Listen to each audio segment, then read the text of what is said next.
If I can't have you, I don't want nobody, baby. If I can't have you, if I can't have you, I don't want nobody, baby. If I can't have you, I can't do that. No, not too many people know that one, man. They know the classic "Staying Alive," right? Bee Gees, but that's a good one too, man. I definitely can't do it the way Barry Gibb did. No, you'd have to put your balls in a vice or something like that, man. That's what I've heard. to make that help, right? That's what I've heard, yeah. No, it's good to hear the Bee Gees, and I guess they wouldn't even succeed in today's climate, man, with their tone and their voice. Definitely not. It was good back then, but I don't know about now. But again, and also they probably wouldn't succeed because they're original. Yeah, that's true. Yeah, exactly. Michael, welcome to the show, man. It's good to have you on the show. Good to be here, man. I'm excited. And finally, I'm on the Construction Life podcast. It's awesome. A lot of people are getting nervous to be on the show. Once they walk in, they see the light and they see the chair and they sit down and they go, wait a minute, this is like legit or something like that, man. That's the point. That's what I'm looking for. So that's the point.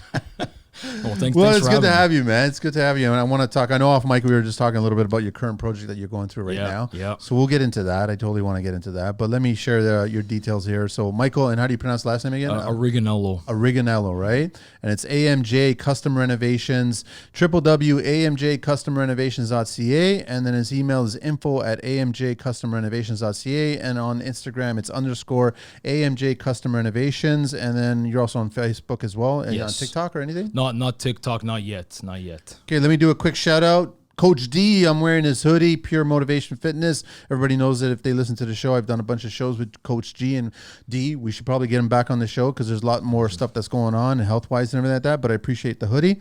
Thanks so much. Unleash your voice on the Construction Life podcast community. Are you passionate about the world of construction, trades, and all things building related? The Construction Life podcast wants to hear from you. Leave us a review, share your thoughts, insights, and experiences on your favorite podcast channel. Your review fuels our mission to create engaging and informative content for the construction community. Your feedback is a mortar that holds our podcast together. So share your thoughts, rate us, and let the construction community know why the Construction Life is your go-to podcast. Visit our website and check out the over 400 tradespeople and construction professionals listed on our site. Check out www.theconstructionlife.com for additional content, behind-the-scenes exclusives, and valuable resources. Dive deeper into the construction world with articles, guest profiles, and more. Follow us on social at @TCL_The Construction Life. Subscribe to our video channels on YouTube and Rumble. Check out our link tree and find exclusive discounts for listeners. The link is in the IG bio. Join the conversation on Facebook, the Construction Life community. But let's get over to you now, Michael. All right. How long have you been in construction? So I've been my 11th year. And I've been, my experience has been working with my dad. He had his own business. After university, I went to work with him. My trajectory in school was different. I actually went to school to be a teacher. And elementary or high school? So I'm qualified to teach grade 7 to 12. Oh, so you did the college? I did, yeah. So I went through teachers college and everything. How was that experience? It was good. It was good, like to learn like the ins and outs. I definitely knew I wanted to go the high school route. But when I graduated, just my passion to like see what my dad was doing and renovate kind of started to weigh heavier. So I said, you know what? I shifted my focus from teaching in high school to teaching in construction, right? Educating and. What was your dad doing? Like he was GC kind of? Yeah, so he did. He was like running his own jobs, but he's always learned. Like his father, like my grandfather before him, was a carpenter. So my dad started from a young age. Like swinging a hammer, learning how to fix things, and then as he owned his own homes, he renovated them. You know, and that's trial and error. That's it, trial and error. Yeah, you just figure out, you open things up, and you discover how it was done, and then you make it better, and then you do it again. Then you learn from there. Absolutely. So and I found it interesting too because the way they used to do it. So like when my grandfather was a carpenter in the 60s, the 70s, the way they built houses back then, like you watch them work, and they're like. Hand cut roofs, unreal. Like even to swing a hammer, hand cut roofs. That's still the thing that I love the most about that era. They needed to know the math. Like they needed to figure out how to do all these angles, and everybody's relying on, I guess, lasers and tools and machinery and all kinds of crap. That's it. Even their access to tools, right? Like they didn't have like as many tools as they have today. It's one guy on top. Here's the measurements. Pass the wood up, and you install it, right?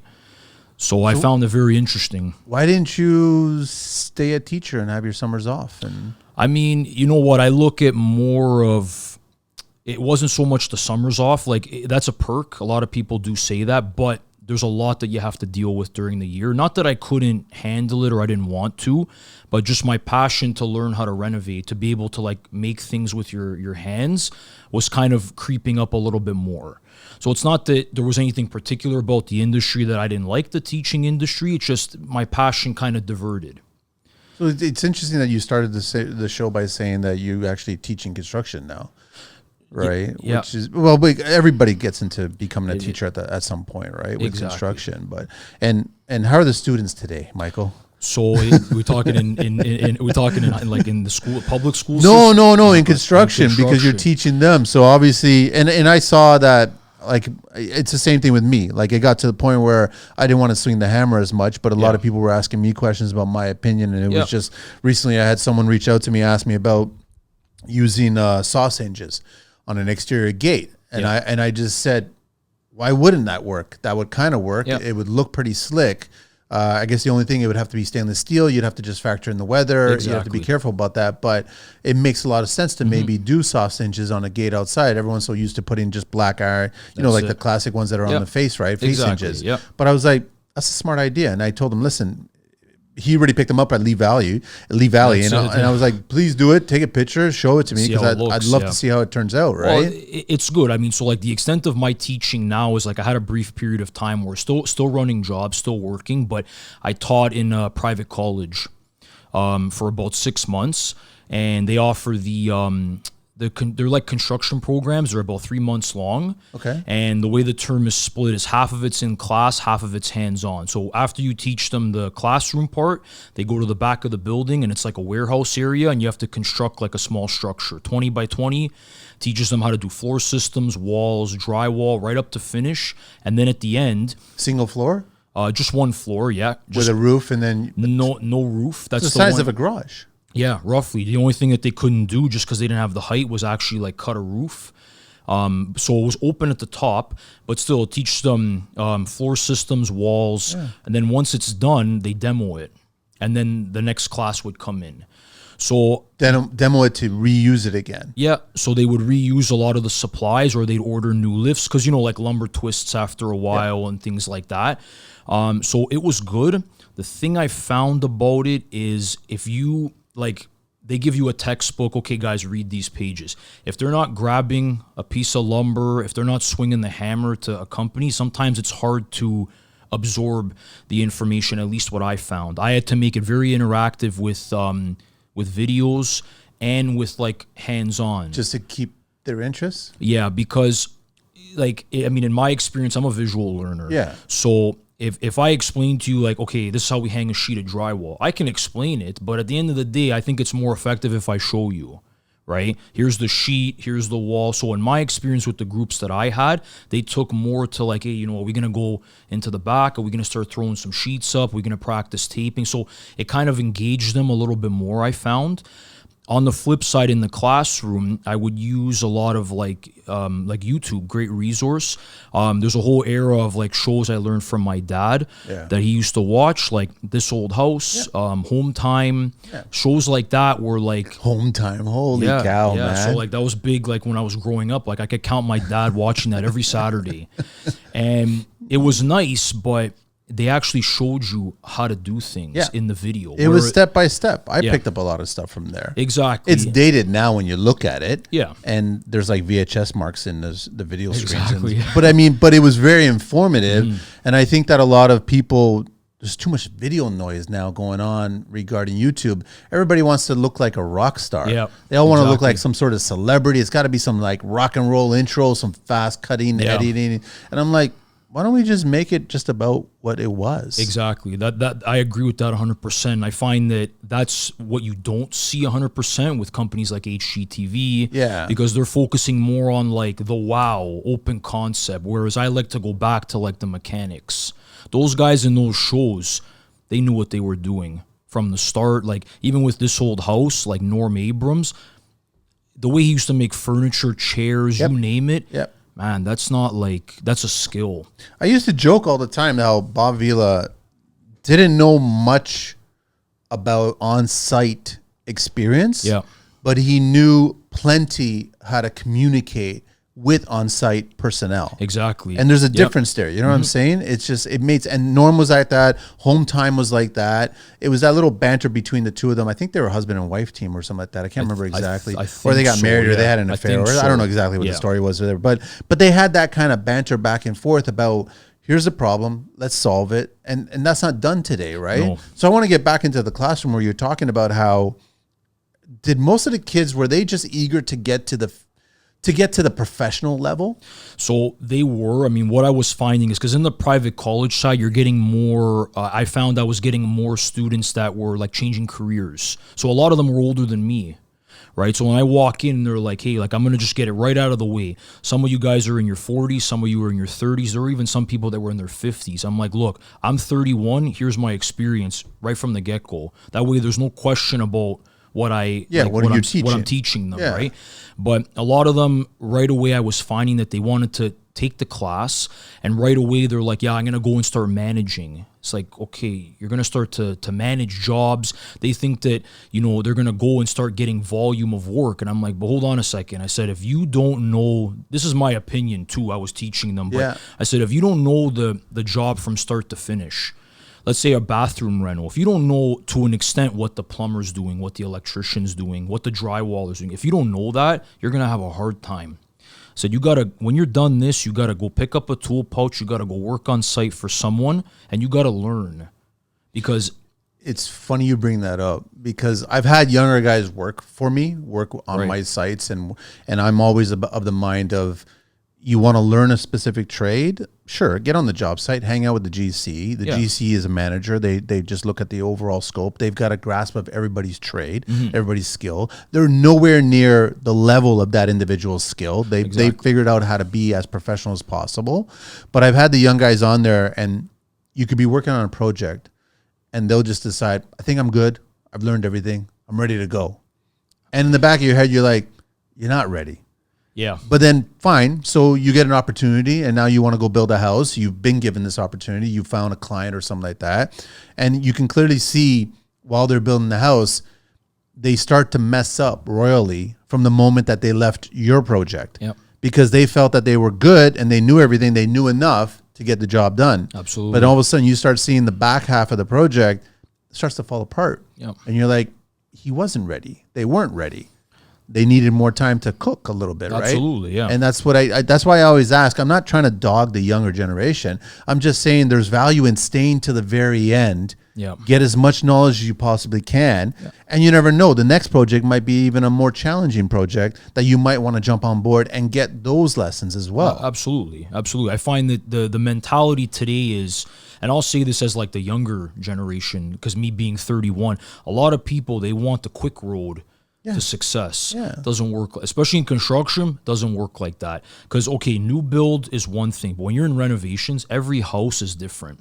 You have to first discover the crime scene. Absolutely. You know what I mean? You got to figure out what the history of this house is all about and what kind of tradespeople rolled themselves in here, or DIY BS that decided to do this. As you've seen it over and over, you go into a basement and you see people just notching out the bottom part of a joist just to fish a line or something like that. Absolutely. They don't want to drill a hole, so they'll just notch the bottom, cut it out with a chisel, and then staple a wire of some sort because they want to just figure that. And then if they want to be a little conscious of the construction industry, they'll put a metal plate over that. But they don't understand that they've just now compromised the structural integrity of that joist. Absolutely. That's the last thing that you, like, you know. So you got to discover that first. Absolutely. And it's a learning process, right? And like you can even learn by like I learned a lot of times too, like working side by side with my dad. But like we would, like, let's say take apart a bathroom, and you would see, like, if we're converting tub to shower, sometimes, you know, you take the tub out and you look at like the joists are hacked. Like you would learn these things as you go, right? Yeah. So it's just a patience thing. Right. But in the same respect, Michael, is that I remember taking apart older homes in Bloor West Village, and you would start discovering bishop joists, right? Where, you know, they cut them on a taper, so then they can lower the floor, and then they can fill it in with their sand mix, right? Yes. And that prevented any cracking. So you start discovering all these little techniques that the framers used to do and the trades used to do that actually made the house last. Absolutely. And you didn't want to compromise that stuff, because it was always funny. I would discover the bishop joist in the same respect that I would discover a square cut hole really close to the edge of the joist. And I'm like, so obviously this person who chopped this joist up into a pyramid, an angle, knew what they were doing. Yeah. But the person who chopped this up with whatever tool they had at the time didn't know what they're doing. Yeah. But they've compromised the structure at that point. Exactly. And you got to explain that to clients, right? Yep. So that's where I feel like that's where I've embraced the education side in the construction industry, because, you know, when we try to quote a job, right? A lot of people are like, again, they go back to HGTV. I want that. Well, okay, hold on a second. This is how we get to that point. This is what's involved. So I find when people are better educated, they make a more informed decision. Are you educating? What's harder, to educate the crew or the clients? I feel the crew is more like they listen a lot more, because again, like we try to build a team of people that want to be in this industry long term. I feel it's harder to educate clients because at the end of the day, the dollar is what rules. And what I'm finding lately is that a lot of people want like a Ferrari for the price of a Lexus. Of course, champagne, beer bottle, all that crap. Exactly. Yeah. So I think like you try to shrink that gap. Because you can't, if you want a Ferrari, no problem. Hey, this is the cost. But you're not getting it for less because you're not getting a Ferrari. I remember back in my day, man, my teenage years, a long time ago, a friend of mine, he got a Ferrari. And it was a used one. It was like older. Like it was a little beat up. It had some age on it. And I remember him telling me what it cost to do an oil change at the time. This is like the early 90s. Okay. And I think he paid something like $500 just for an oil change. Yeah, that's. And I'm like, so if you want a Ferrari, what I'm getting at is, you want a Ferrari, there's maintenance costs that's associated with that. So you can ask all your bells and whistles that you want, but there's maintenance attached to that, right? Absolutely. What do you do when you have young tradespeople that want to start working for you, but they don't want to understand the whole thing? Like, how do you, or maybe they tell you without telling you, I'm not in this for the long game. I'm in this for the short game. I heard that I can make a lot of money in the first 5 years. I'm going to take that money and roll it in somewhere else and go elsewhere. Like, it doesn't bother me because I got to the point where I'll teach you what I want to teach you. Yeah. You can take the lessons, whatever you want to do with them. You want to think negatively or positively about me, whether my opinion is right or wrong or whatever. But I'm never going to turn around and go, he's an asshole because I gave him knowledge and then he took off. I don't care about that. Exactly. This is the reason why we do this show. I'm giving, like, people are sharing knowledge all the time on the show. I can't have any thought process of, okay, you're an asshole because you just took the knowledge and left. I don't give a shit. But what do you do when you have a kid who's just determined to be on the short game? So I think if you're not committed to doing this long term, don't bother, because in my opinion, in the first 5 years, you're still learning a lot. You're just getting you're just getting started. So like the reality is that if you want to make more money and be more successful, you have to play the long game. Now look, construction's not easy. I tell people all the time when they come on site, it's like, look, when you start out, doesn't matter if you start out in one of the trades or in renovations, you're going to start doing general labor, demo, heavy lifting. If you can't get past that, you're not for it. You may not be for it, right? But that's construction. Yep. Right? Like, I mean, sure, you'll get dirty. It'll be crappy weather. Like, it's going to be heavy at times, right? And but that's construction. That's just how it is. Absolutely. Right? I mean, do they just have this mindset of like, I don't want to get dirty and I don't want to lift anything heavy and I want to make more money? That's like, fine, then be part of the 1% that you think that you see on social media is making 7 figures all the time. Yeah. Which that's not the case. Well, I mean, the way we look at it and the way I look at it too is that at the end of the day, like dirty hands give you clean money. Of course. That's the way it is. You look at every building you go in, like someone's building that. But even what I found, like when I was teaching, was some of the older guys, like let's say when we were drywalling, you hang the sheets and you tape and then you sand, you prime, you paint. But one of the guys, he came up to me, he's like, man, there's got to be an easier way to do this. And I'm like, what are you talking about? He's like, no, you know, they got to come up with a better product instead of drywalling and then taping the seams and then sanding with all this dust. And I'm like, well, learn the fundamental first. Even if they do come up with a new product. Did they come up with any suggestions on how to make it more efficient? No. So this in this particular instance, there was a group like in the class I was teaching, and they actually wanted to go straight into project management right after they finished the class. And I'm like, look, I can only give you my advice. I've been in the industry for 10 years. I've renovated a lot of houses. You can't, you have to know the job. You're not going to know it off of a 3-month course. Does everybody that applies for McDonald's automatically want to become the manager? I don't think, I hope not. I don't understand why construction automatically they want to be. I mean, honestly, Manny, the thing I've been finding in general is the mentality with construction is, oh, how hard can it be?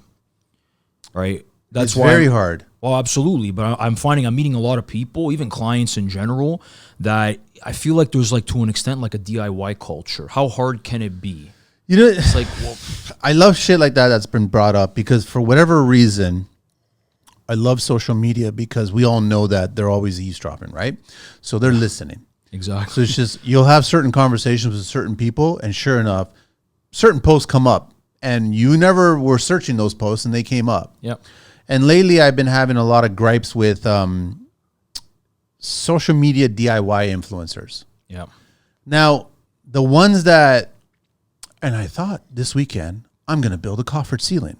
So I start PLing or gluing with caulking or DAP, little blocks of wood to the ceiling, and then I start extending it with it, and all of a sudden using this battery-operated Ryobi nailer and building this coffered ceiling, right?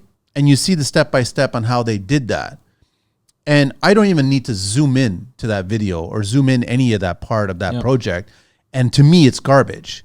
Because in my opinion, within a year, and especially if you're in Canada or if you're in a 4-season climate, there's going to be cracks everywhere because you're not building this correctly. You're building it to a DIY mentality. You're building it to a quick mentality. Let me get the picture out there. Let me show people what I pulled off this weekend. And I know that Sebastian, he made a joke. I got buddies who build a deck in a weekend, in a day or whatever. Shit like that. But that's different. There's professional deck builders that can build a certain size deck in a day. Absolutely. I understand that, but they're not cutting any corners. I want to just personally attack the DIY social media influencers that make wainscoting walls and coffered ceilings and fireplace facing, all these little projects that you see on HGTV and shit like that, where sure, great. Show me these things that you did. Show me all these steps that you pulled off on of it. But the thing is, I want you to go back in a year's time after it goes through 4 seasons and show it to me. And see how it show looks. It to me. Exactly. Because I guarantee you there's cracks, there's pops, there's all kinds of shit in there that I that's what's going to happen. A pro's going to know that that's what's going to happen. So I don't respect any of those projects because I've seen proper coffered ceiling. I've seen proper wainscoting, paneling. I've seen intricate work like woodworking, tile work, and I know for a fact when I see it, that's never going to fail. Absolutely. Trends will destroy that before failure destroys it. Yeah. That's what happens. Well, and that's what I feel like the goal should be in construction. Because again, even aside from construction, right? I don't go to my mechanic and say, how hard is it to do A, B, and C? No, they're the mechanic. Let them fix my car. Same thing with getting my hair cut. If I need a suit tailored, they're the pro. But I feel like in the construction industry in general, it's not like that. In some cases, it's not like that. It's, how hard can it be? Transform your carpentry craft with Connecteam. In the world of carpentry, finish and rough skills, precision and artistry matter as much as the materials.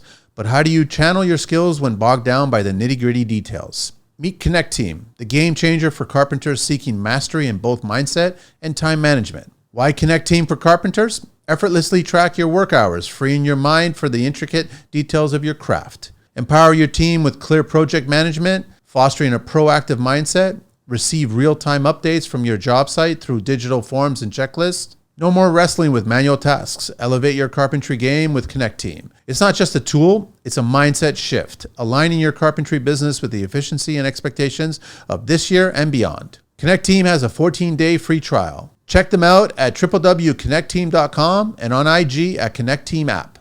Okay. Have you found clients for your business that respect the trade?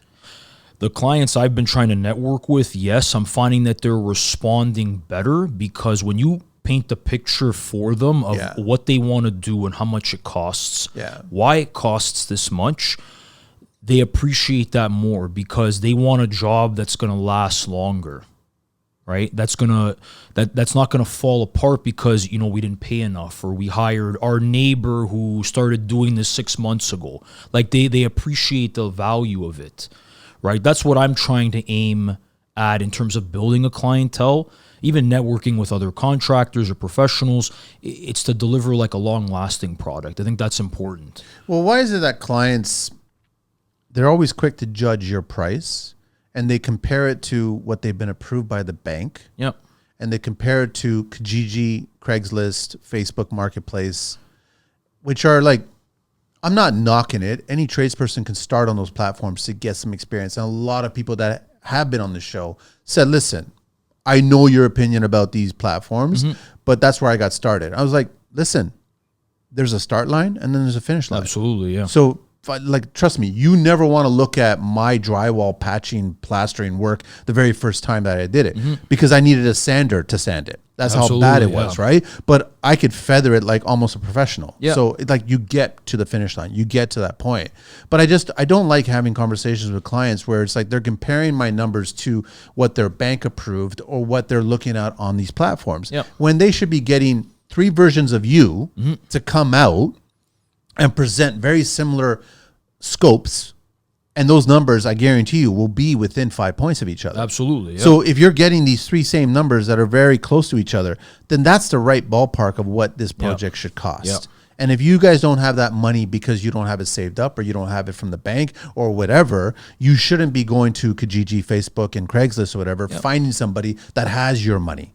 Absolutely. That amount. Well, that makes perfect sense, right? That's no different than, like I said, if you want to go buy a car, you don't, like, you wait until you can afford the car that you want. You don't compromise less.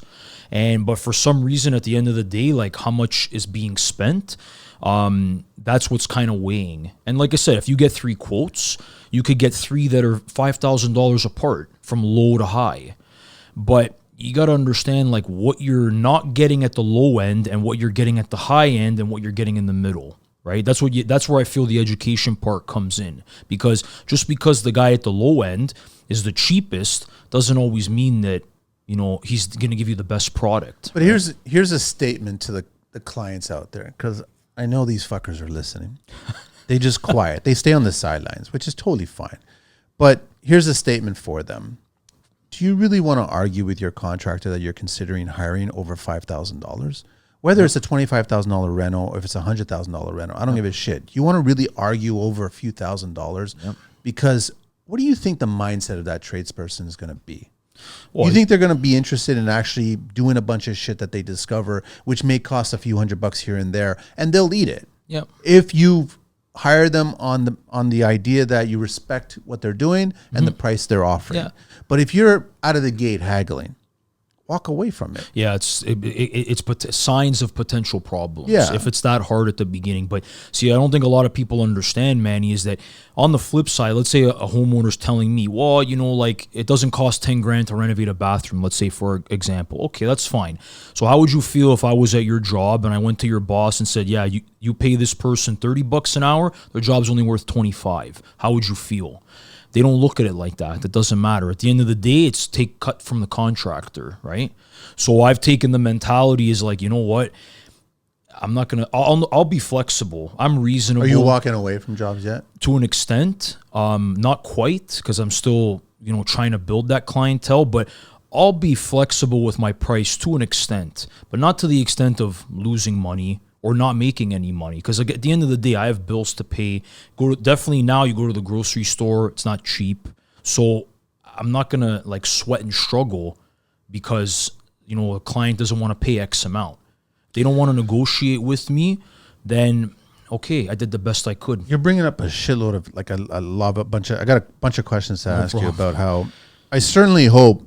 I can't stand the grocery stores out there right now. I don't give a shit. That's another They can issue. cry wolf all they want that they're not making money, but Galen is a dickhead billionaire that's made a lot of money off of Loblaws, and he enjoys it. It's just pure capitalism. I don't give a shit. I'm just hoping that the tradespeople that have been hired to revamp all of his fucking locations and most of the grocery stores here in Canada, I hope you guys are charging accordingly. I really hope you guys absolutely. are. I'm just doing that shout out. I have a funny feeling they're not, because they're just getting work and they're just doing it. But if they're making billions of dollars, then you guys should be charging whatever, $100 a square foot to lay tile. I don't give a shit at that point. Well, the other thing I wanted to ask you is that, what was your dad driving around? Did he go to the brand new dealership and order a brand new truck or van, or he didn't do that, right? No. And I feel, and I warned a lot of people that listen to the show, when the shit was going on, I was warning them, do not buy these $100,000 pickup trucks, these brand new ones, with these stupid interest rates. Because your dad didn't do that. My dad didn't do that. The older generation didn't do that. No. They had conversations with friends, and they're like, listen, do you want to hand this truck down? I'll take it off your hands. I'll take care of it. They'll let you know what little bells and whistles are not working perfectly in it. They're going, listen, you just got to tune this and tune that. I know a guy can help you. And now you've got a workable vehicle that can get you to and back into work, right? Absolutely, yeah. You didn't, a brand new truck wasn't an option. No. But today it seems like a brand new truck or van at a 10% interest rate is an option. Well, because I think everybody wants the bells and whistles, right? But like, look, you have to look at it from an expense standpoint. That's a lot of money. Like, don't get me wrong. It'd be nice to have a nice van and whatnot, but hey, they're a lot of money. You go buy, I looked at a brand new Mercedes Sprinter. It's 2 seats in a steel box, nothing, for like 60 grand. I'm not gonna spend 60. that. Where'd you? Well, pre-owned, or if you go brand new, even more. It was funny. I was going up north on the 400, and you remember about a year ago, you couldn't get a van. Like, it was just hard to find one. 2 years ago, I was talking to the sales reps, and they're like, you're going to be looking at about 6, maybe 9 months before we can get one. I remember that. If you want to order it from the factory, then it's going to be this. I drive by this dealership on the 400. Had to been about 20 or 30 fucking Sprinter vans, and just laying there, just parked That's there. That's it. Yeah, they're not. And I'm moving. like, oh, so now you guys can't move these vehicles. Well, drop the rate. Well, that's what you have to incentivize it, right? Because look, at the end of the day, it's 2 seats and nothing. I agree with you. They don't even have the partition that divides the seats from the back. So your heat doesn't help you. Your AC doesn't help you because it's all open. I can't, like, it'd be nice. They're selling it to the younger trades out there that this is going to make you money. So spend $100 grand on this van. I love the way you described it. 2 seats in a box. That's all it is. That's it. Right? Yep. I'm like, I get it, but don't let the slick salespeople tell you that this is going to make you money, so you should be spending $100 grand. No. Well, no, you got to really think about it. Like, I'm making do with pickup trucks, and they're working right now. Now, again, that may change in the future, but look, you have to compromise until you get to that point. But with the interest rates now, I wouldn't go buy. No way, 6, 7, 8, 9%. No way, you can't. You're gonna get choked out, right? I want to go back to the school thing, and I have another gripe. I'm upset that the manufacturers don't support the schools better. Yeah. And when I say that, you'll only have certain tool brands that will donate some tools for the kids to use, and it's like crack. They're just getting them hooked on that brand. Most likely that student's going to graduate, they're going to get out, and then they're going to buy that brand. Yep. But what I'm talking about is the material. So like you were saying that you guys were building that house 20 foot by 20 foot. Yep. You didn't get to do the roof because of the limitations in the space or whatever, what have you. But drywall companies with mud and shit like that, and knives and all kinds of little tools, sure, those students out of the gate, it's going to be shit mud. It's going to be shit taping. It's going to be shit like that. Yep. But let them.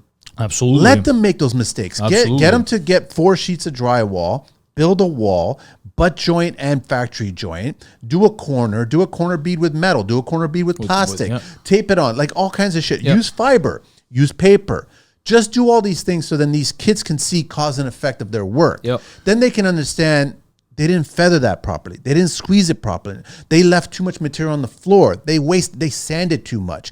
Let them, during the course of that whole class, that's how you should be teaching it. Absolutely. But to do that, you need a drywall company to come and donate all those sheets of drywall and all that mud and all that tape and all that corner bead, all that shit. But they're not doing it. No, you're given limitations. Well, it is. It's part of the whatever the tuition amount is for the course. I believe there's an extra cost for like material, and then the school would go to like Home Depot nearby, and they would buy what they would need and deliver it. It's a shame, man. So it's. I mean, there would be benefits to like having companies like that come and just provide instruction, even donating material, like you said. But for the most part, it's they take money from the students and then they go and buy it. Right? Even with the list of tools, they're given a list of tools that you should have as like a basic starter kit. Most of the students were showing up with the Milwaukees, the scrapers, it's whatever they need, right? And we have to mark them on that to make sure that they have their levels and everything so that they're prepared. You're marking them on what they have, not the brand that they have. Not the brand, what they have. Okay. Because to make sure that they have the tools. So when we do the hands-on part, when we're taping, they all have a set of scrapers, a 5-inch, a 6-inch, an 8-inch to practice. So that was something that I think was good, because there should be a certain kit of tools that you should at least start out with. What do you think it should be? Drill driver is the main one. Yeah. Another big one that I don't see a lot is levels, a 4-foot and a 2-foot. Right? Yeah. That hammers, screwdrivers, whether it's a multi-screwdriver, it's different ones. Pliers is a big one. Yeah. To have a couple of taping knives with even the drywall trays, not necessarily the hawk, but like a drywall tray. Yeah. And then definitely PPE, glasses, mask, gloves, safety boots, obviously. That's a good starting point. And then like a circular saw. I think there should be an MOL, so Ministry of Labor for everybody outside of Canada here. I think there should be a bylaw that there should be PPE given associated with the tool that you're buying. Mm-hmm. So, for example, you buy an impact gun, you should be getting earplugs or a headset. Yep. You buy a skill saw or a table saw, you should be given the earplugs or a headset, goggles. Mm-hmm.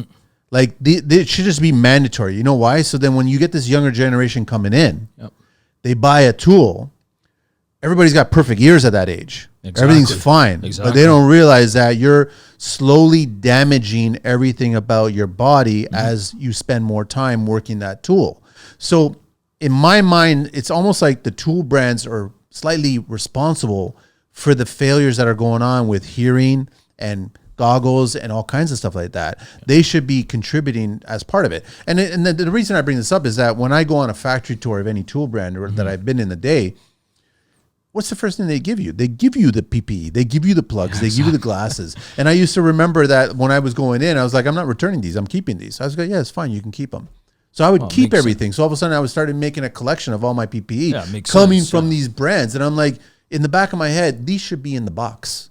They should be a part of it. And I know some, because I've seen it with DeWalt had nailers, and they were like selling Brad nailers, 18 gauge. I think the 18 and the 16s both came with a pair of goggles. I don't know if they do that anymore. No, from what I've seen, no. I haven't seen them come. Like if you buy a finishing nailer, whether it's cordless or corded, I haven't seen no goggles, right? Nothing. They tell you on the pack to wear it.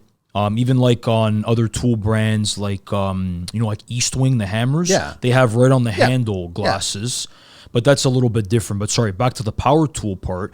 I haven't seen any of that included. Even when I bought mine, no. See, their argument is going to be like everyone's particular about the kind of glasses that they want to wear. They're very particular about. I'm like, listen.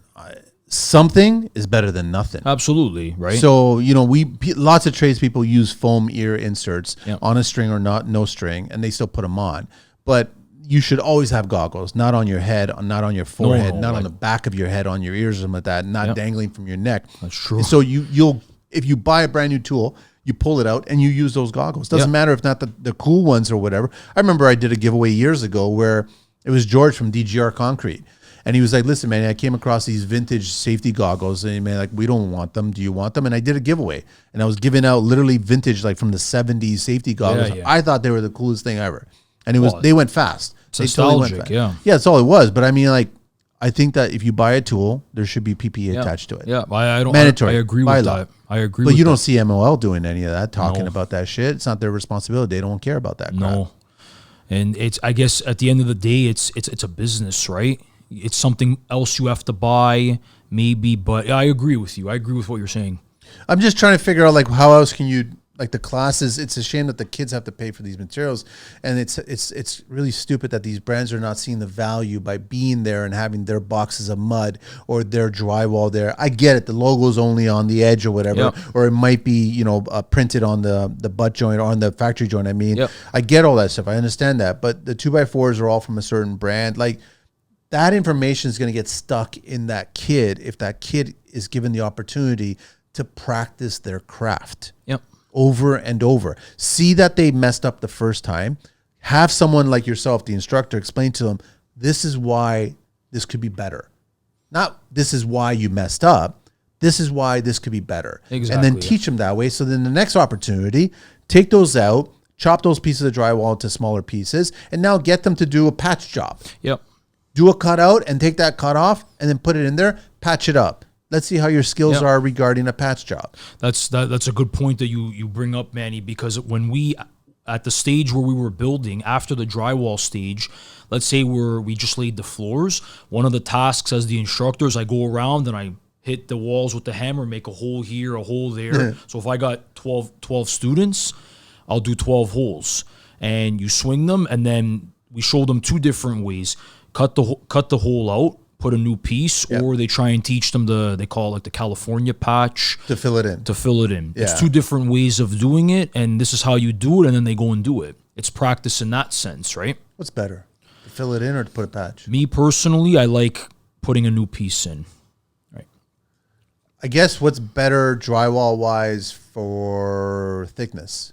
Because what I find is when you do, and again, this is just in my experience, if you do the California patch and you put the drywall paper over the patch, I find that it adds too much thickness. So when you tape, there's too much of a hump. Whereas if you put a piece in, even if it's flush, you can tape it better. Even if it's slightly recessed, it'll fill better. That's just in my experience. But again, it's like you got to let the student figure their own path. Exactly. Right? You got to just give them the idea, and then give them some suggestions on how you would approach it.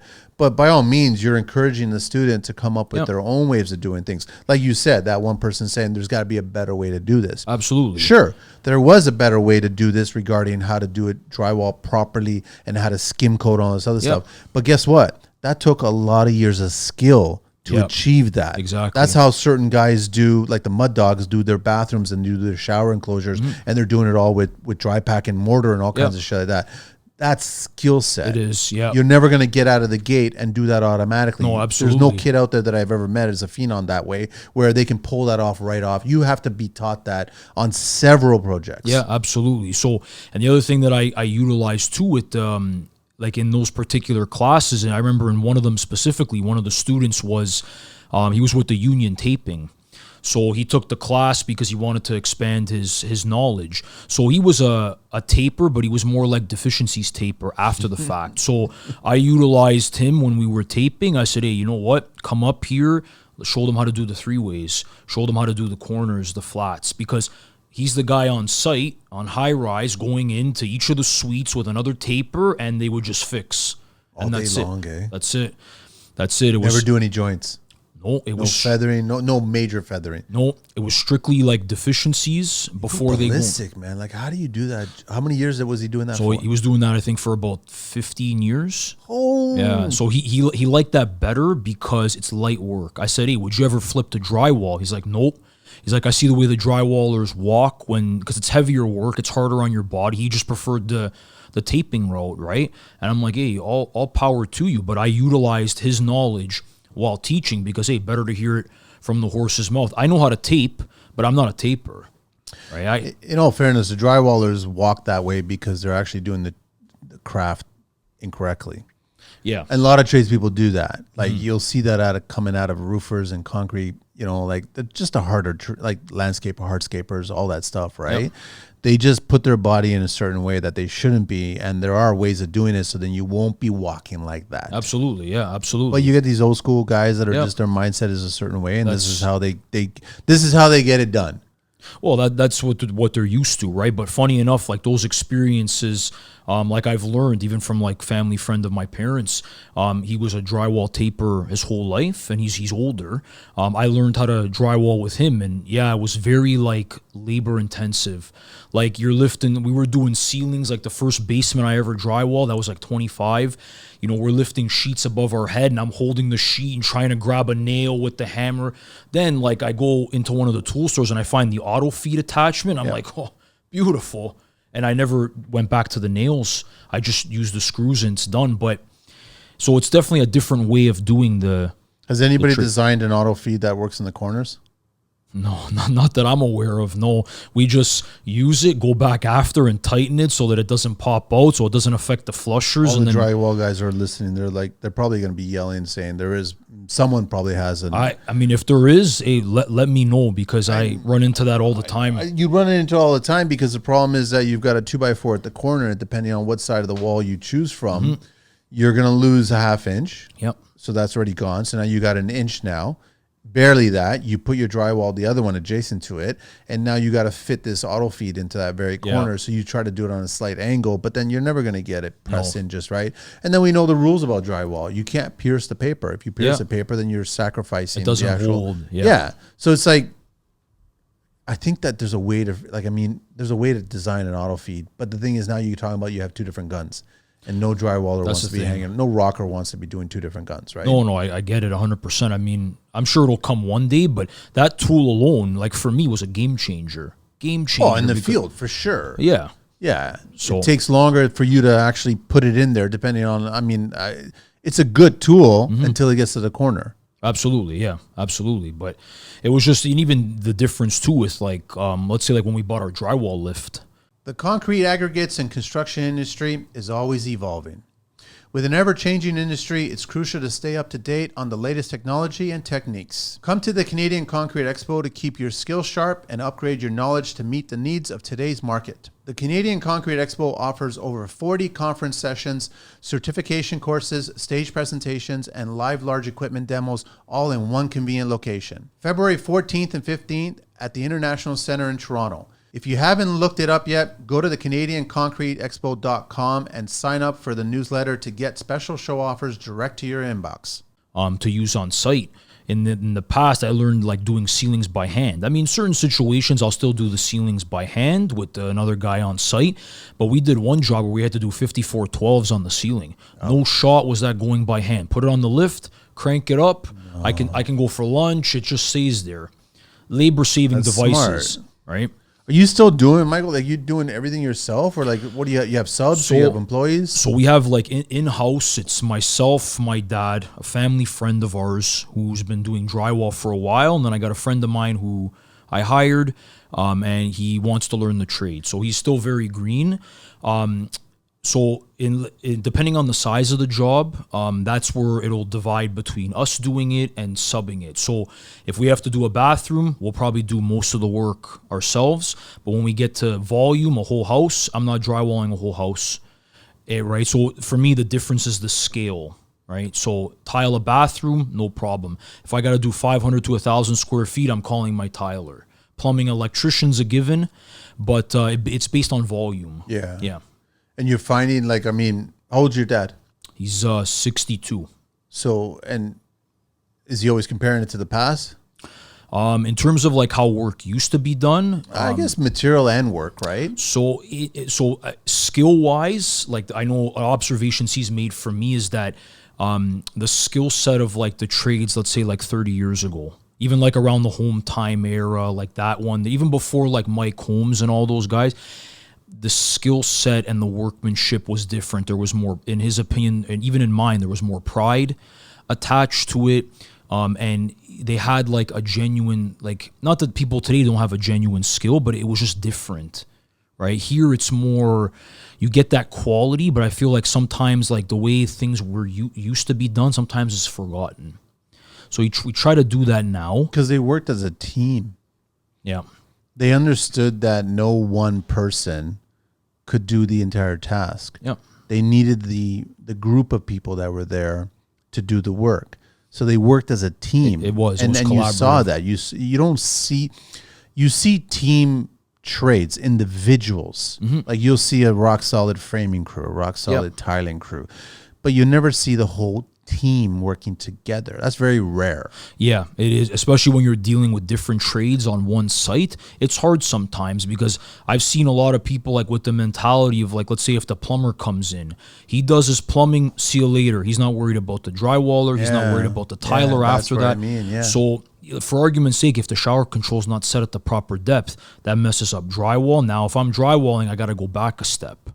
Because then if not, it's going to mess up my tiling. So that's where I find is the difference between being a GC and being an individual trade. I have to know what the next person is doing. Yeah. I have to see 2 to 3 steps ahead, because you try to mitigate and the job runs smooth. But I swear that all these trades that just put blinders on, they know if they leave it that way, it's a problem down the line. Yep. So why not just don't leave it that way and just do it properly? Absolutely. So the next trade will actually be able to take care of it. Or is it because I don't care, nobody's ever done it for me, nobody's ever helped my trade or helped me when I was in a pickle? I'm like, yeah, you could have that mentality, but you don't need to have that mentality. You don't. But I think that's what the mentality is, right? But it wasn't like that back in the day with your dad. And that's what I'm noticing. Everybody too. cared. Well, I think they were going to get a beating if they didn't do it properly, right? Well, there were more repercussions. Yeah, for sure, that's why, right? But even when I used to hear, like when my dad used to tell me like how my grandfather, like his father, again, when they used to frame, the way they used to build houses back then, like it took a little bit longer, but yeah, it was a team effort. But like you look at those houses today, like in my opinion, like if you look at houses that were built in the 60s, those houses are bricks. They're not moving at all. I agree. Even like going into the attic and I'm like, holy shit, like there's like 2x6s. You don't see anybody cut a roof with a 2x6 today. Take their time and they work together. It's nice. One of the worst things that I ever seen, first time going into an attic and doing a job or whatever, is the framers using a 1x4 board to tie all the rafters together. 1x4. And I'm like, what is this shit, man? Like 1x4 is basically balsa wood at that point, pretty much. Right? It's a toothpick, and that's what's strange. Oh, their mindset is the sheathing on the roof is holding it together. Yep.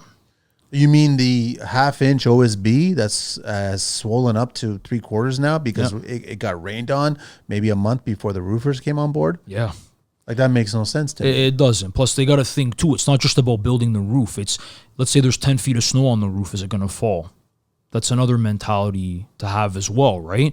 But it's, you know what? Now it's, you go in, they get the job done ASAP. Doesn't matter about the next step, and that's it. Here's another gripe I have about roof rafters, and I think it should be part of the framing code. I think there should be a catwalk. I think there should be a catwalk built. Well said. Like a 24-inch wide plywood on top of the rafters, something built, and knowing that that's where it is in the code, that it's always going to be here. So you as a service person goes in there, you're remodeling, you got to run a vent for a bathroom, you got to run a skylight, you got to do something. There's a catwalk there that you can walk on it. You know what? I actually agree with that 100%, because like as being someone who goes in the attic and like updates exhaust fans, we're always tapping on looking for the rafters to see where it is. But we've misstepped a few times. And one time I actually the foot went through. The whole body didn't go through. Holy shit, but the foot went through. But the thing is, I had to patch that at that point, right? And so I couldn't stand it. That's a valid point, though. Actually, I agree with that a lot. So at the time of building a house, how expensive and how time consuming is it going to be to build a catwalk and a roof there? And the mindset, I guess, from the industry, I guess, is going to be like, well, for the amount of times that you're going to get someone going up there, what's the point of doing that? What's the point of putting a roof on the house then? I don't. That's a stupid argument. It's not. Yeah, you're right. I feel like that's would be the first thing that they would say, but it's like, I think it's a speed thing too, right? That's why, because to build something like that, now you gotta change the way you engineer the trusses and how the carpenters have to go in and frame, and it's like, especially if they're building like new build, it's but at that point it's easy to do it. Like you're installing the trusses, and then as you're installing it, you rip down a piece of 3/4 ply or whatever, and then you fasten it to the rafters, and now there's your catwalk right there. Yeah, absolutely. I mean, it's just, now you can get your electricians that have to run, especially with certain trades that are now running space packs in the attic that are now. Now they're doing all kinds of home automation. They're running Cat 6 wires up there. Like that's just, it's a nightmare to get up there, and there's a risk that you might go through the drywall. Absolutely, right? That's a good point, though. I agree with that for sure. I don't know. I never agreed with the baffles, the styrofoam baffles, for when you're doing the traditional way of venting an attic or anything like that. I've always built them out of plywood. I've always put a sleeper on both sides, and then gave myself 1.5 inch space, because that's what the sleeper is. And then I put 1/2 inch ply, and then I ran it all the way to the top. And I'm like, that's a good idea. The insulation guys are not going to bury it. They're not going to cover it up. And I know all that airflow is going to come up. Yeah. That's something actually I haven't seen a lot of. It's mostly the styrofoam baffles. I like the ones made out of plywood. It's fast and it's efficient. It's cheap. That's the big, you hit the nail right on the head. I mean, but it goes back to like earlier in the show, you were talking about how Bob Vila and Home Time and Norm Abrams, like, do you see them doing it that crappy way? No. They never did it that way. They always outline. I mean, you always saw it in Norm's or even, you know, this old house guys. Yeah. You always saw it in their faces when they were talking about boilers in Boston and kinds of like networking regarding HVAC systems. You always saw what was necessary to do this properly to make the home comfortable. Yeah. Today, it's just like there's no HVAC design thought process. Just park it here, whatever you want. Absolutely. And it goes the same with the plumbers. Like when whoever's doing the concrete drains, what the fuck is with putting the elbows like a foot or two away from the footing? Yeah. What is the point of that? Well, it's Now you're putting a stack right here, which is you're messing things up with a potential future of renovating this basement. Yeah. The amount of times that I've broken the concrete up so I can move that because it made more sense for me instead of actually having to build a stupid box that came out this far. Yeah. I hated that shit. I've also done it where I've moved the structural steel post. You speak to an engineer and you go, listen, how far can I move this? Here's the parameters. This is what's going on. This is the size of the beam. This is the length of the house. You just give them the information, you plug it in, and they'll get back to you and they'll go, okay, yeah, you can move that 2 feet. You can move that 3 feet. You can move it whatever you want. But you'll have to rebuild the whole footing again. Yep. You'll have to tie it into the existing footing. Yeah, sure. So do it because now you have a larger room at that point. Yeah, it's larger open space. area. Yeah, it's an open space, and like to your point, like I've had experience where I met a contractor like through a part-time job, and he was building his own house, like custom home. So I would go there and do like extra like deficiencies along the way. And when he built his house, what he did was he had his rooms, he framed the house, everything. But the way he designed it was there was a channel in the middle of the house that sent all the mechanicals from the basement straight up to the attic, and then it dispersed into diffusers. Pure genius. So you look around and it's like there's no bulkheads on the walls, there's none on the ceilings, and then on top of that too, you frame your ceilings higher and then you just drop them. So if you do a 10-foot ceiling, drop it to 9, now you got a channel right above. So you're looking around and I'm like, man, like you see a house with no bulkheads, you don't think much. It looks fantastic. What are you sacrificing, Michael? Like, I agree with you. Like, I've done that before. Like, the center part of the house, sometimes you'll have a 2x6 wall because of structural components, right? What have you. But why can't you make that wall a double 2x6 wall? And the reason you do that is so you can have those chases that are going up and they can veer off any way they want and access the areas that they need to access. But here's the kicker now for you homeowners that are listening, that you guys say you don't listen, that the sections of the wall that's on the main spine of the house, that's handling a lot of the mechanical that's going upstairs to the other areas of the room, there are certain sections that won't have any of them. But now you've got a 12-inch cavity. Yep. Now you can build a built-in in there, exactly. a specific room. And then you can, it's not impeding on the actual floor space of that room. It's inside the wall cavity. Exactly. And if you design everything properly and you work with HVAC and you work with the plumbers and you work with electricians, you work with everybody, and you have this so-called convenience wall, you make it a little thicker. You sacrifice the 6 inches of the house space, but now you can run everything properly. Yeah, I think that goes back to, like you were saying, Manny, like the collaboration part. Because to do something like that, you as the GC, you got to have your electrician there, your HVAC technician, and your plumber there talking about it. But everybody's got the same drawings. It does, yes. So today's digital age, we can all talk, no problem. Absolutely. FaceTime each other and just go, listen, everybody looking at the drawings? Yeah. Let's talk about this. And then you go through it. Absolutely. You don't have to physically all be on site because that's far and few, right? It's hard sometimes. Unless it's a Friday and there's beer on the site and shit like that, right? There's a pizza. Or but no, I think especially like in the custom build market, at least from what I've seen, because I've been on a couple of custom build sites, you will see things, that type of thought in it, because people that are building their own custom homes, there is no room for compromise, and they're not going to compromise on anything because it's their home. Yeah. So I feel like in that market, you'll get that thought. New build is a little bit different because I feel, in my opinion, it's more production based. Yeah, it is. It's quick. It's top. Different mindset. Yeah, that's all it is. That's why like the custom build market has always been like I don't want to say my end goal, but like my future goal, because I just love every aspect of it. what people are doing in them now, from built-in appliances to elevators, very common, heated driveways. I think it's just, they're unique. Elevators make sense to me. If you're designing a new home or if you're renovating a section of a home and you can find that square footage, Yep. do it, because when you get to a certain age, you're either going to have to decide on moving out or just living on the main floor. Yep. Or you could just stay if you have an elevator, because now you can get upstairs, no problem. Well, that's the thing. Yeah, the elevator will make the whole house accessible, right? From the basement right up. So I think that's a really cool feature, among many other things that go into custom builds. But yeah, they're very unique houses. I think that they're getting cheaper than staircases nowadays. Like certain staircases have gotten to the point of stupid price car pricing now. Well, yeah, I've heard that. I get that there's a lot of quality work out there, and I mean some of the stuff that's really intricate and they're curving a certain way, and there's a lot of gluing and laminating and all kinds of stuff like that, which is really cool. Yeah. And then they're getting into some interesting elements regarding railings and spindles and pickets and all kinds of stuff, which is really cool. But staircases are getting really, really expensive. I think staircase companies are going the way of kitchen companies, where they're just going to charge whatever they want, because they're going to be selling it at a certain point going, listen, this is the center of the house. This is what everybody sees when they enter the house. Yeah, it's a feature. You climb this every single day. You don't want it to be squeaky and all this sales bullshit. But you guys are charging a premium quite a bit.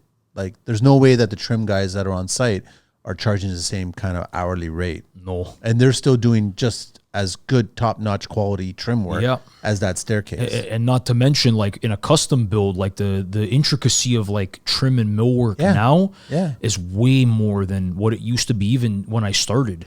Now, like the door heights, wainscoting, coffered ceilings, taller baseboards, like their trim is extensive.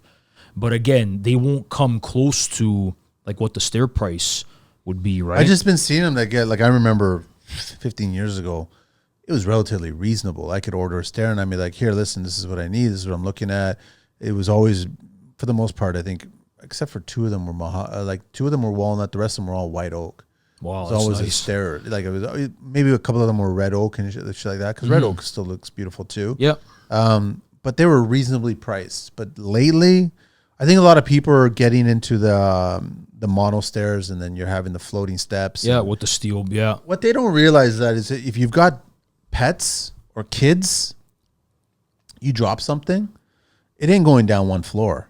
It's going to go down all the floors. Yeah, exactly, because it's open, right? Yeah, right. Exactly. And if you're a little intoxicated, you better have a nice railing there, because it's going to be a trip, right? If it's not glass railing, right? Yeah, it's all nice and dandy, but I think people should go to people's homes that have that and walk it up and down those stairs to just get a feel for it, because I don't care how it looks. I want it to function properly. Yeah, absolutely. And I've noticed that too, like on some houses that I've been in, where you're walking up the stairs, I'd be walking up them or down them, and it feels like I'm going to like slip. Yeah. Because it's all open at the back, because they don't have the closed riser, and it's on the wall, it's open. On the right, you have the glass railing. So it's like, okay, let me take it easy, right? Because you're going into a finished house, I don't have my shoes on, right? But I did notice that, though. It's something you got to be mindful of.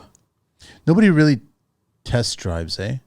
They just visually test drive everything. I think it's what looks nice, and I think that I don't give a shit about what looks nice is last on the list.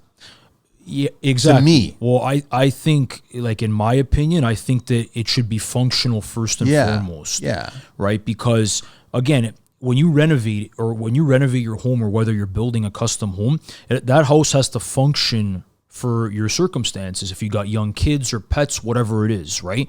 That's, I think, the first and foremost thing. And even when I talk to clients or to homeowners, like, they may want, like, oh, I saw this on HGTV, it looks so nice. It's like, well, okay, well, look, hold on a second. Yeah, it looks nice, but think of A, B, and C. Oh, yeah, okay, now I get it, right? It's just that education part, right? Do you think clients realize that the majority of crap that's seen on HGTV is just there as eye candy?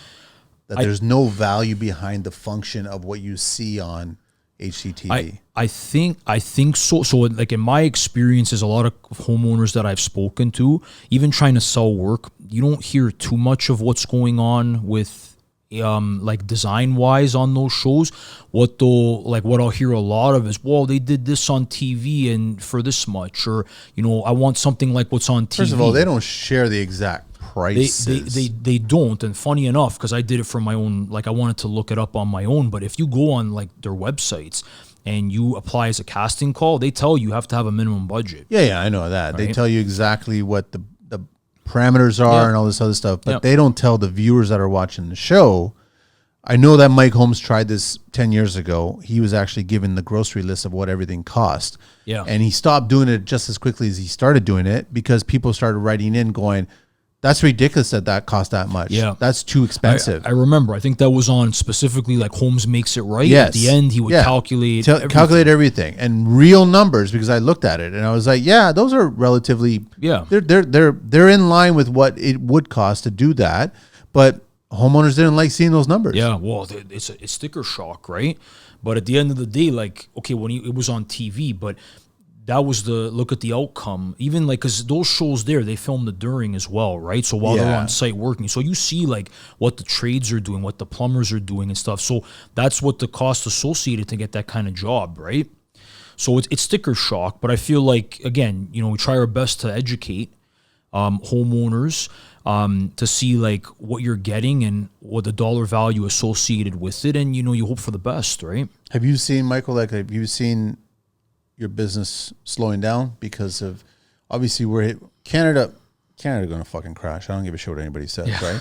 Canada's already crashing. You can't have a monkey that's running things that's just giving money away as if he's like a monkey just giving money away. So I feel like pertaining to like post-COVID, even with our current government situation, like in my opinion, it hasn't helped. The interest rates haven't helped. Inflation hasn't helped because you don't realize it, but a lot of people that want to renovate, if they choose to borrow the money, let's say, now they're getting hammered with interest rates. And it's hard because like small business contractors, they're at the bottom of the totem pole, right? In terms of renovating, or, people still want to renovate, but they're getting somebody that's going to do it for less. So it's tough. It's tough the way it is now, but I'm a firm believer in there's still a percentage of the population that sees the value and wants to renovate. It's just a matter of catering to that percentage of people, right, versus the masses. But that's kind of challenging because that's where I asked you earlier about, are you getting used to saying no, right? A lot of young GCs, a lot of young business owners that are starting out, they just have a hard time saying no to clients because they think that's the only job they're going to get for the next month or two. Yeah. They need to feed themselves. They need to feed their guys. They need to just stay busy. Yeah. Yes and no. It is yes and no. I mean, like what I've done to kind of combat that is like I've networked with other contractors, even through Instagram, other people that I've become friends with over the years. And like I get their take on it too, right? Because the last thing that you want to get into is, you come out of a job and you don't make money or you lose. And like I went in February, I went to the home show last February and I was talking to the rental mark had a booth. Yeah. So I was talking to one of the reps there. And one of the pieces of advice he gave me is he's like, you know what? He's like, never undercut yourself. Never. Because, you're not going to be you shouldn't be in a situation where you have to lose money to get a job or you're working for free. But everybody does that. Everybody does that. They do. And it's tough. It's between a rock and a hard place because at the end of the day, you need some type of revenue that's coming in. You need some type of income because, you have expenses or you want to feed your family. It's tricky, but you can navigate it. You just have to navigate it a certain way, I find. Did you ask the rental mark person that was speaking to you his construction experience or hers construction experience? I did, yeah. So they had, like this particular gentleman I spoke to, he had his own company for, I think he set up in the early 90s. He was a general contractor, used to build houses. Okay. Now what he does is, I think he's retired from that now. He works with Rental Mark and I think he's on a radio show, right? So he's changed, but the way he explained it to me, and again, he's working for Rental Mark, he's going to say it, but when he joined their network and paid in, his business took off. Okay. Because some people that are looking for that Rental Mark stamp, they know what they're getting, and that's what they want. They want that quality. They want contractors that adhere to certain guidelines in terms of contracts, licensing, insurance, and when you join that network, everybody's the same. It's an equal playing field. Did you join? Not yet, because I'm still fairly, like I said, most of my work experience has been like working with my dad, because we're shifting gears now and going more towards like laying my own roots. We're still going to be working together. I'm still kind of building, so I have to. I'll just say this: back in your dad's day, there were none of these associations. I know, unless you were big corporations that were building high-rise or subdivisions, then there's associations. But I just find that it's kind of funny. There's all kinds of these associations now for all the little guys, all the small business owners. Yeah. And I'm like, are they really benefiting the business owner, or are they really just benefiting themselves? Well, I mean, that's the thing I have to be mindful of, because at the end of the day, these are monthly expenses, right? So if you have to see a return on your investment. That's what my thing is. So I'm navigating it right now. Like, I'm still, I'm doing my research, and if I get to that point, then, maybe I will, but it's trying to manage the expenses when you start out, right? I know. So I guess you bring up a really good point there. I agree with you that the networking is a critical thing. And I think this is what I'm envious about the trades of today. They're not afraid to try to network. They're not afraid to reach out to certain trades that they respect and admire, and they see that they've created a good product, a solid brand, and just pick their brain. And I think that if they're a good brand, a good construction company, they shouldn't have any insecurities about sharing the majority of their tips. Absolutely, yeah. Right? Because I used to do that back in my early days of hardcore rentals, where my wheels were always spinning. And I had guys reach out to me going, why are you always giving up all your ideas? And I would always say, first of all, I'm not giving up all of my ideas. And if I only have one or two trick ponies, I shouldn't be in any industry. So I'm constantly trying to figure out other ideas to get out there. So I'll share what I have done, or how I did it, or what worked or what didn't work. But that's the same thing with any business owner. So I'm envious of the younger trades. They approach these now. So if it's really about you doing the homework to do the networking. And all that really means is you're on your phone not to consume, you're on your phone to educate yourself. That's exactly Use the social media platform as an education to reach out to other tradespeople that you see, that you respect. I mean, I discovered one today, and I don't know how I came up across it, whether it came in my feed or if it was connected to somebody that was on the show. I don't know exactly how it all worked out. I could probably dive in and figure that one out, but I looked at the feed and I was respectful, and I just sent them a complimentary message. That's all I did. I just wanted to just send them going, listen, I respect the work that you've done, you're looking at, and how you position yourself, and it's all really good. Absolutely. But that's your networking right there. Yep.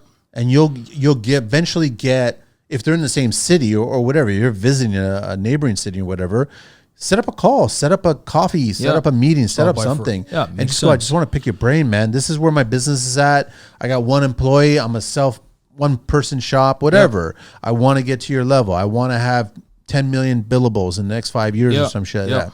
They will totally do it. If they have a legitimate, they're not insecure, they will totally do it. Absolutely. Because I think now, and this is the mentality that I've adopted, kind of navigating this now, like it's a new experience for me. But my thing is, like, there's a lot of people in the GTA, a lot of homeowners, there's a lot of houses.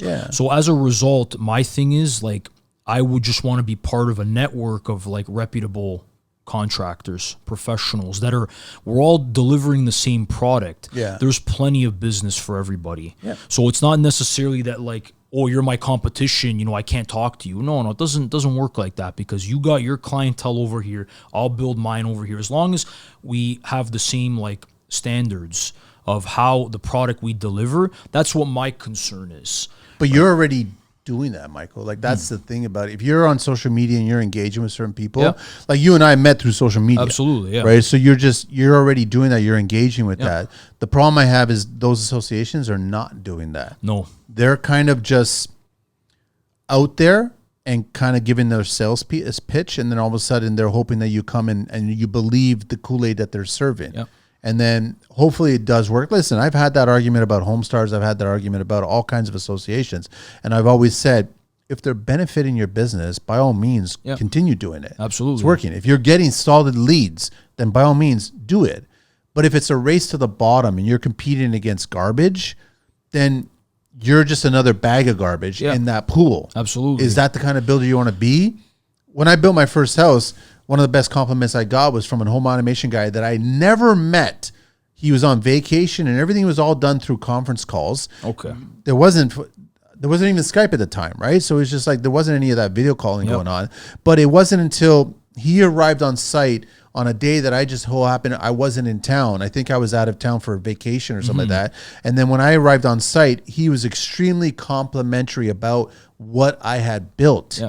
And this was getting ready for his next stage for him to come in and now run all of his wiring and get it all ready. And he paid attention to how I spoke to the framers on how I wanted certain things done to make the next trades lives a lot easier. Absolutely. Including his. Yeah. He was part of the mechanical team because they have to, even though he had the smallest run with all of his Cat 6 or whatever, it was Cat 3 or Cat 5 at the time, he had the smallest runs of all the mechanical trades. I was still conscious of where's he going to run this stuff? Yeah. And he noticed. Of course he noticed because he sees it all the time. So it's like you build your own network at that point. Yeah, absolutely. And I know like my dad can definitely attest to this too, but you got to be careful, in our opinion, or in my opinion, you got to be careful with the lead generating services because what kind of leads? They charge top dollar right off the bat. They charge top dollar, and they all say the same thing. It's a verified list of homeowners, and okay, no problem.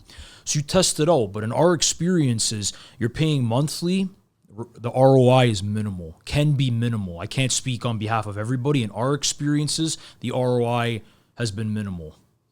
Right. So with what lead generation? So what are you using? we've done Trusted Pros, Home Stars, and House. And House is a fiasco in my opinion. I mean, I went there because from what I had heard, that website attracts clientele with a higher budget range, and signed on, talked to a rep, see how it went. What I was finding was that they were listing a budget, and then when you talk to them, it's, no, my budget's not 50, it's 25. Said, well, I'm at your house, right? So they do their best. I give them the credit, they do their best, but in our experience, it didn't pan out the way that it used to be. Now, I know like when I first started with my dad, we're talking like 10 years ago, before Home Stars was purchased by Home Advisor in the States. Home Stars was in a great company. Great. Not to say it's a bad company now, but back then. Also, it's a bad company now. Okay. No, because of that purchase. Well, that purchase was, it was purchased on the basis of just milking the cow. Absolutely. That's 100%. All it was. And so before the Home Advisors bought them, they were a lot more reasonable with how much they were charging every month for leads. As soon as Home Advisor bought them, they're like, okay, starts at $300 a month. That's one category. Every other category is $150. I'm like, okay, so you're charging me $600-700 a month for argument's sake. You got to give me an ROI of one job a month to justify that. Were you seeing that? So at the very beginning, yes. Before COVID, I would say between 2015 and 2019, it was okay. After COVID until now, nothing. The decision process in selecting your siding and colors can be challenging, which is why Fraser Wood Siding is here to make the process as simple as possible. Their beautiful pre-finished wood siding is made using high-quality PEFC certified Canadian softwood, and it's available in 17 profiles and unlimited colors. Supplied by the global leader in paints, Sherwin-Williams. With distribution all over Canada, USA, and Europe, Fraser Wood Siding can help you achieve your desired look no matter the style. Visit their website, www.fraserwoodsiding.com, and check out their products online. You can even request a sample directly from the website. Simply click the Request a Sample link and fill in your information, and your sample will arrive in just a few days. Fraser Wood Siding, get inspired. Absolutely. And we tried them again. We just weren't successful. You weren't getting leads, or the leads were just like the budgets or the asks were way too unreasonable? The asks were too high. The leads weren't coming in. They sell it, which is good, but the leads just weren't coming in. And the way they sell it to you is, we get 1,000 people to our site a day. They're not coming to me. So again, it's a sales pitch. 1,000 people coming to their site. What, for all of Toronto? Like, what's the geo? I think their main area was like Toronto was their main like bread and butter, but they don't really like with our experience with them was they didn't give you the specifics. They just generalize it. A lot of people come to our site. This is what they're saying. So again, we tried to sign on with them again just to try to, secure some clientele, and either the leads weren't coming, the ones that were coming through, they didn't have the budget, or if they put you in a bathroom category that's, let's say, bathroom renovation, jobs were coming in like I need an exhaust fan, a bath exhaust fan changed in a condo in Toronto. It's like, that's not bad. I'm not gonna snuff the work, but that's not what I'm looking for. I'm looking for renovations. Why can't they have a separate category that's just that's the thing, right? So even if let's say you sign up for their kitchen category, it could be a countertop install, it could be a kitchen rental, it could be just cabinets, right? So it's a vast like type of work. Are you still with them? Not anymore, no. So okay, not anymore. But I mean, you paid and you got into it. You gave them a shot, but then you didn't see the value of what the leads were coming in. Yeah, so we gave them another shot. So from 2015, we used them for 3 years until 2018. Then we stopped because we had a bad experience. Time went on, COVID passed. We said, okay, you know what? Let's give it another shot. Same thing. Signed on. The fees went up. And every time you call to complain, they're incentivizing it by, here, we'll give you more categories. So if I pay for, let's say, being a bathroom renovator and I'm not happy, I'll call them. Now they'll add kitchen renovations. I'm not happy again, they'll add basement. They'll add general So that's how they kind of like hold on to you. But if it's not coming through with one lead, now you're adding categories that cost more money. So you know what I'd be telling them? I'm curious. What would you say? Well, in the next 3 months, I'm not going to pay anything. You guys bring me the leads. Yeah. If I have 3 months of great leads and great opportunities, then I'll see the value you guys are bringing. Yep. Because right now, it seems like I'm doing all the work by paying you. Yep. And you guys are not doing any of the lifting. That's what it is. And honestly, Manny, like in my opinion, from a business standpoint, those lead generating companies, they make a boatload of money, in my opinion. Because you imagine $300, $400, $500 a month. When we were on houses was like $400 a month. That's expensive. That's one contractor. I know. So from a business standpoint, it's a great business. From a small business standpoint, you really got to sit and think about it. I think you'd be better off, Michael, honestly. Like if you, I listen to the younger guests that have been on the show and how they pay attention to just online data. And you got younger trades looking at opportunities that are not these associations. Yeah. And what they're doing is, what I think is smart, who do I want to get to? They're asking. And where is this person? Yep. Where does this person hang out? What do they do in their spare time? What do they do in their home time? Yep.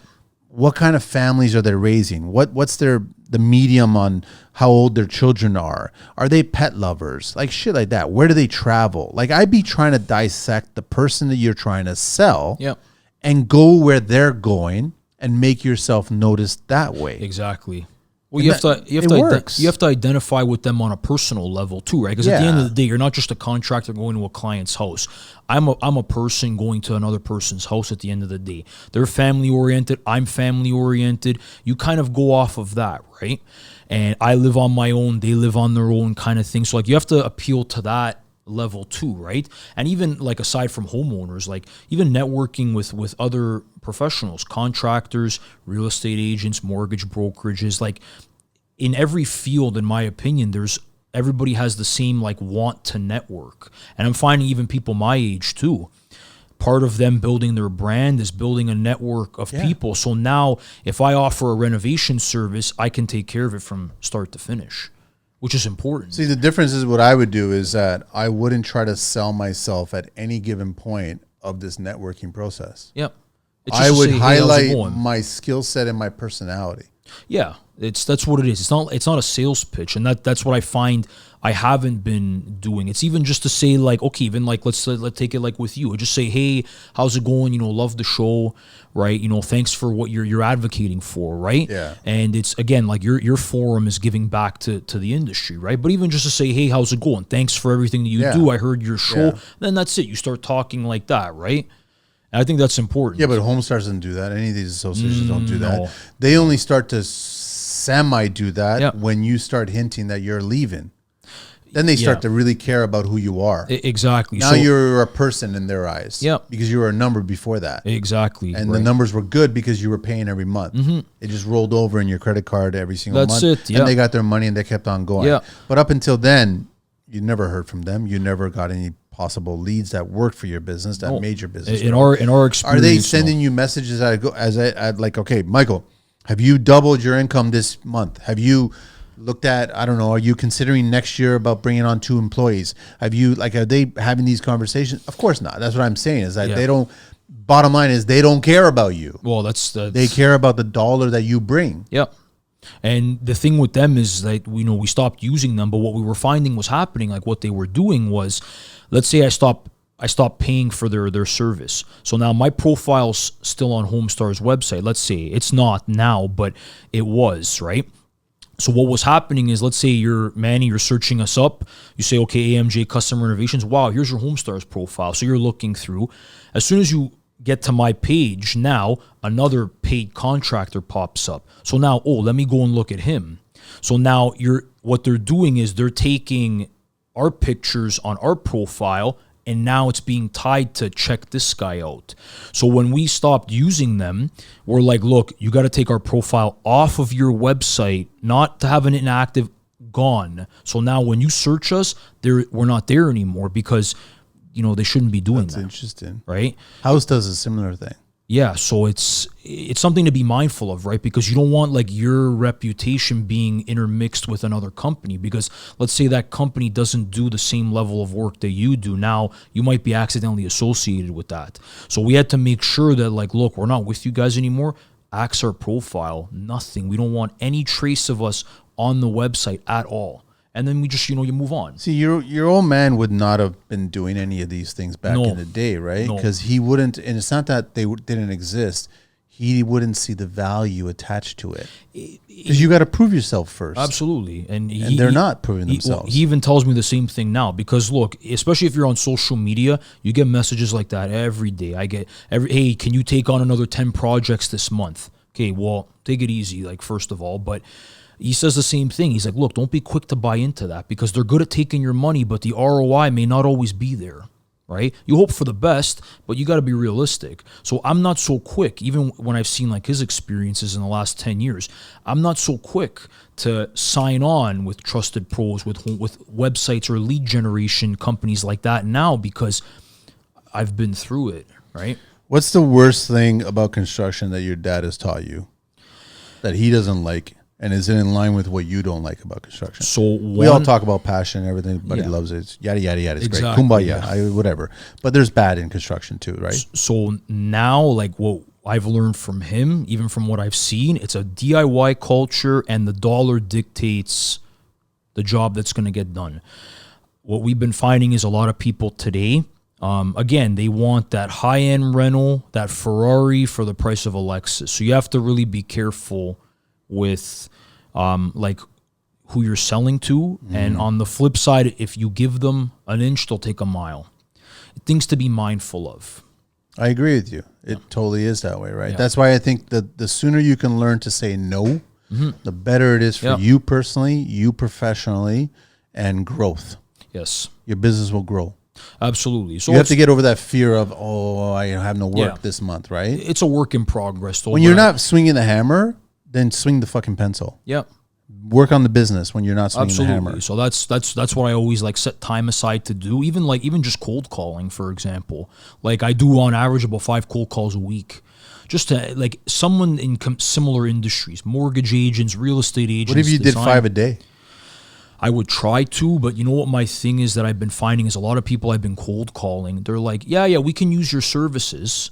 And then you don't hear from them. So to an extent, it discourages me. Sometimes I think it can be too much. But but if they say a no, then just wait it out. Come up with a new thought and reach out again and go, hey, there's something new going on. There's a new product we just learned about. There's a new idea we just came across, right? So, wanted to just share it with you. Yeah. So that's what I've been, it's a mix of like just sitting on the computer, Googling companies to call. And then the flip side is Instagram I've been finding is a really big tool to network, to reach out to certain people. And it brings up a good point because you get all these younger trades getting into the business. They see what you do, and they think that there's all kinds of work, but they don't see the same way clients don't see all the work that you prepare before you actually get on the job site to start their project. Absolutely. They don't get all the pre-roll, right? Yep. Same with the younger generation. They don't see all the pre-roll of all the work that you did to build this business to get to this point.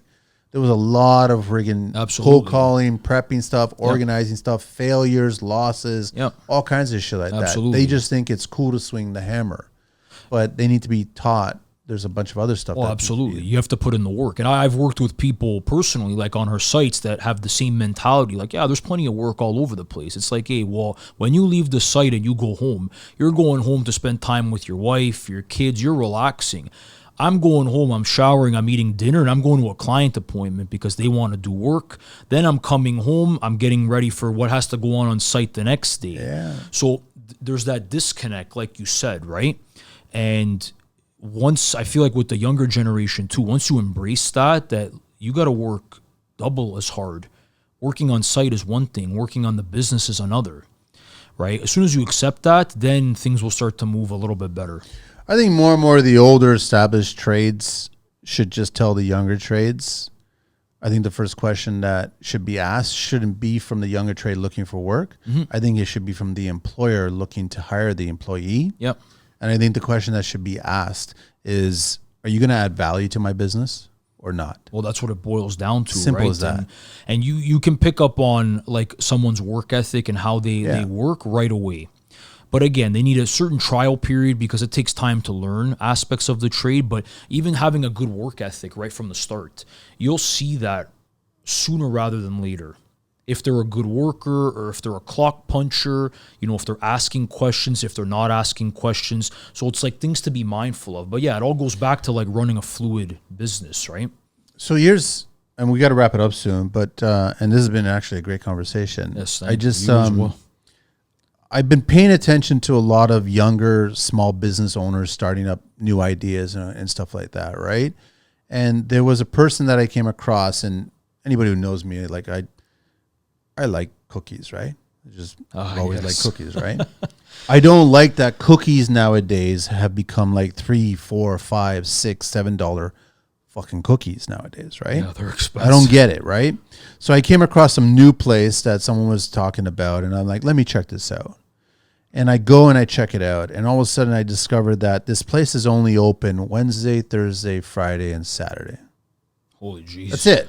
That's tight. Okay. You can't even put an order in if it's a Monday. You can put an order in on Tuesday, but it has to be put in at a certain time. So they get it for Wednesday morning.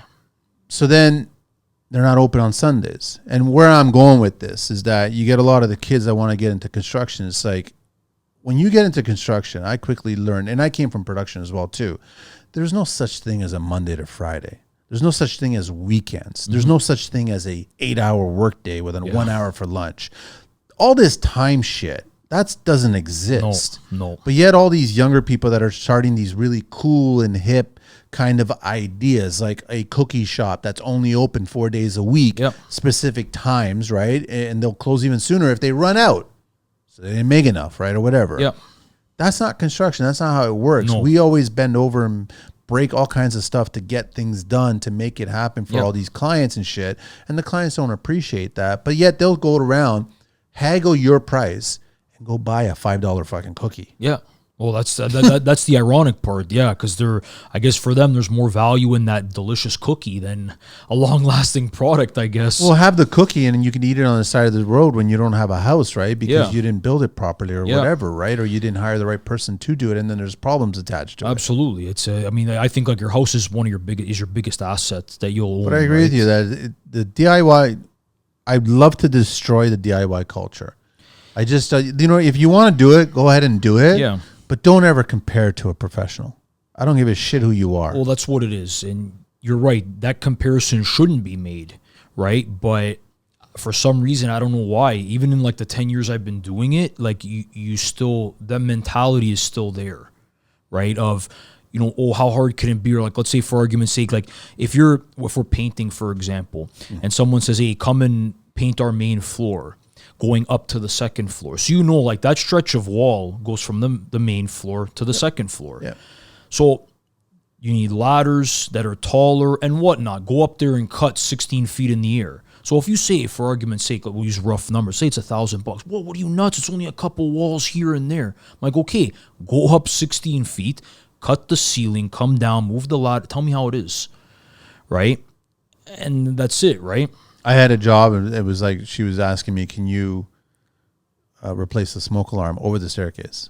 Yeah. I gave her a price, and she freaked out. And I'm like, do you realize that a scaffold has to be built here to properly get there safely? Exactly. And then to replace the unit. Like, there's a lot of prep to get to that one spot. And she goes, well, this is just ridiculous. I'm not going to pay this. And I'm like, well, then I'm not replacing that smoke alarm. That's simple as that. It's as simple as that. That's it. Because if you think I'm just going to grab a ladder and do some sort of Instagram, YouTube video that you see these guys kind of band-aiding some pieces together to get to a point, all of a sudden it's on the verge of being an accident and someone getting hurt, that's not who I am. Exactly. I'm not about that either. You're doing it the right way. I have respect for that person who's actually doing the task. Yeah. So they require all this stuff that's associated with that. Yeah. And DIY walls. I mean, I've never been a fan of DIY. It's true. It's funny that you mentioned that too, because like a friend of my dad's used to be an electrician we used to use. He ran into the same issue when clients would call him to install light fixtures. Yeah, because that's a whole other world. They give a price and it's the same thing. Well, what are you nuts? He's like, look, I've given a price and I've shown up on site and the light fixture's got like 15 crystals I got to hang.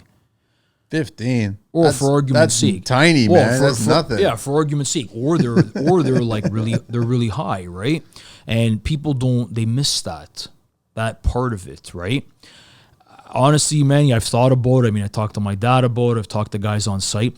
I don't know what the solution would be to curb that DIY. I don't honestly. Just tell them the have a clue. truth. Just say the truth. I go, don't compare me to DIY. I'm a pro. I have a pro team. This is what we do. This is what we deliver. Yeah. We care about our work lasting a long time. I don't care about your Pinterest and your online social media craft projects that you want to put together, how you think this was a fun project for us as a couple to do. Then great, do that. But don't tell me it's going to last as long as someone who professionally put it together and built it to make it last a long time. Absolutely. Apples and oranges at that point, absolutely. right? You are correct. We got to do the 10 questions. Yes, sounds Michael's good. here, AMJ Custom Renovations, AMJ Custom Renovations.ca, and it's info at AMJ Custom Renovations.ca, and on IG it's _ AMJ Custom Renovations, and also on Facebook. You ready for these? Sounds good. What everyday sound brings you joy? Honestly, the sound of an espresso machine turning on. That's a nice sound. I've been getting espresso envy because I've been going to a few places just stopping by, and they've got those I call them works of art, those pieces of machinery. Those machines that make the coffees, you're just like, they're nice. Why can't that be in the home? Like that, just to hear that ramp up and see the neighborhood, like the power just go down because it's being in use. Oh, yeah. It makes a good cup of coffee, too. What's your favorite beverage? My favorite beverage, honestly, probably a cup of coffee. Cup of coffee? Yeah. Least favorite tool? I'm going to guess you and your dad or DeWalt. I'm guessing. Trust me, man. I was guessing. So funny enough, I'm DeWalt. He's switching to Milwaukee. He's switching to Milwaukee at his age? He had midlife trade crisis? What's going on? I don't know. He had Makita, but he just liked Makita was the second runner-up just because of old school Europe, right? Yeah, so I'm the DeWalt. I think my least favorite tool is probably the reciprocating saw. Yeah. What turns you on creatively? For me, I like open concept design, right? That's really nice. What word or concept do you find overused these days? Trying to think. Large format tile. Yeah, I fucking hate that. Yeah, it's becoming more common, but they're throwing that word around very loosely now. What's your favorite curse word? Probably the F word. In Italian or in English? No, in English. In English. What's your favorite vehicle in the entire world? A Ford F-250. What do you miss from your childhood? Recess at school. That bell. That bell, man. The fun stopped when the bell rang, but like hearing the bell That going depends. out. Sometimes you'd be the last one coming in or whatever. Hearing the bell to go out for recess, that was a good. That way I You're hearing that certain bell inside, then you're hearing that other bell outside, and then you're like, the bell started. Wow, haven't heard that bell in a long time. If you could master a skill outside of your own expertise, what would it be? Tile setting. Tile setting? Yeah. But you guys do it right now? We do, but I think like to be a designated like tile setter, even like your round table with tile setters, it's a work of art. Yeah, work of art. There's a lot of skill attached to it. Absolutely, and like especially with what they're doing now, panels, it's a work of art. All the mitering going on Absolutely. now. It's almost like surgery these days. Yeah. When you see them all set up and get everything going and shit, you're like looking at it going, this is like serious. It is, and there's whatever they charge is justifiable 100%. You know what you're not seeing any of them do? Is the DIYers are not tackling any proper tiling projects. No You way. can subway tile all you crap you want, or even get dangerous and do some herringbone if you want all you shit. But I don't see any DIYers doing mitering and doing some intricate tiling going on. No, it's a work of art, I think. Totally. Last question: if heaven exists, what would you like to hear God say when you arrive at those pearly gates? Welcome to spending time with all your family and friends. Nice, man. Yeah. Michael, absolute pleasure having you on the show, man. Thanks so much for making the time. Yes, no problem. Thanks I know everybody's busy, and plus the year's coming to the close, so then everyone's trying to wrap up projects or end projects or what the story or try to figure out what's going to happen for the holiday break and shit like that. So no, but thanks for having me. It was a great experience here. Thanks, man. Appreciate it. Thanks for all the info. Okay, we're out of here, Angelina.